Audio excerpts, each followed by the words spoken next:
सावथी नामक एक चहल पहल भरे शहर में मथकुंडली नाम का एक युवा ब्राह्मण रहता था।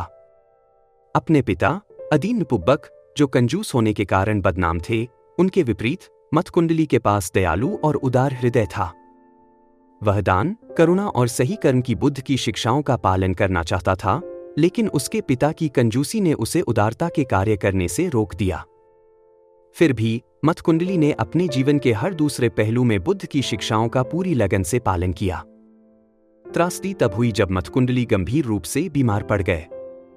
अदीन पुब्बक ने धन जमा करने के अपने जुनून में ग्रस्त होने के कारण अपने इकलौते बेटे के लिए उचित चिकित्सा लेने से भी इनकार कर दिया।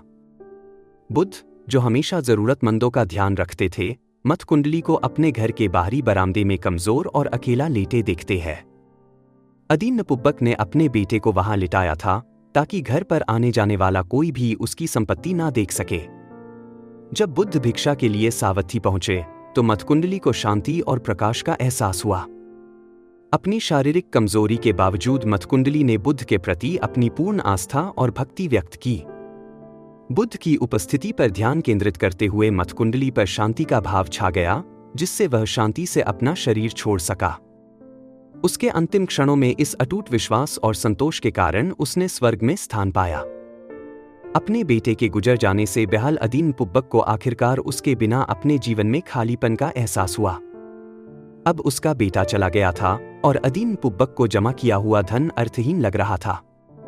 वह अपनी कुर्सी पर जैसे बेसुध हो गया हो, उसकी आंखें पछतावे के आंसुओं से भरी थी। मथकुंडली, हालांकि स्वर्गीय लोक में जन्मे, अपने पिता के दुख को नजरअंदाज नहीं कर सके। वह अदीन पुब्बक को दिलासा देने वापस आए। अपने बेटे को स्वर्गीय रूप में देखकर अदीन पुब्बक के भीतर आशा की एक किरण जगी, लेकिन वह जल्द ही उसके पछतावे के बोझ से दब गई।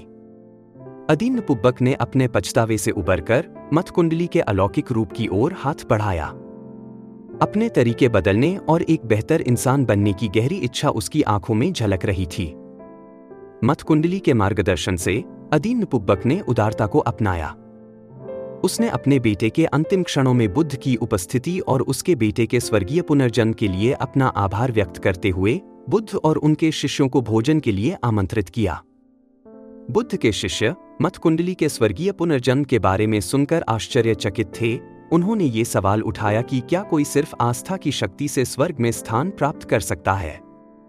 क्या कोई सच में दान के कार्य किए बिना, बल्कि सिर्फ आस्था रखकर और आर्य अष्टांगिक मार्ग का पालन करके स्वर्गीय जीवन प्राप्त कर सकता है? मथकुंडली उनके सामने प्रकट हुए। उनका अलौकिक रूप स्वर्गीय पुनर्जन्म का प्रमाण था। उन्होंने अपनी कहानी साझा की, यह साबित करते हुए कि अटूट विश्वास और आर्य अष्टांगिक मार्ग का अनुसरण करना वास्तव में शक्तिशाली है।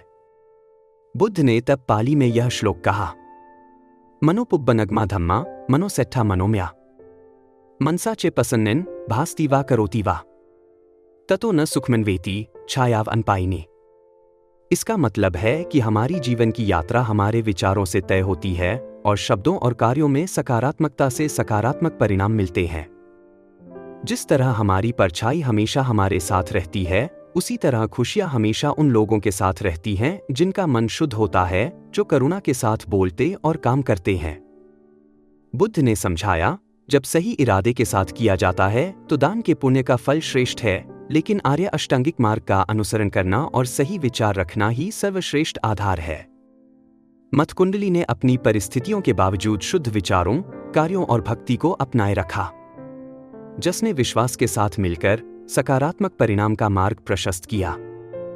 मथकुंडली की कहानी हमें याद दिलाती है कि भले ही परिस्थितियां हमारे कार्यों में बाधा डालती हैं, सही विचारों और अटूट विश्वास को विकसित करना बहुत शक्तिशाली है।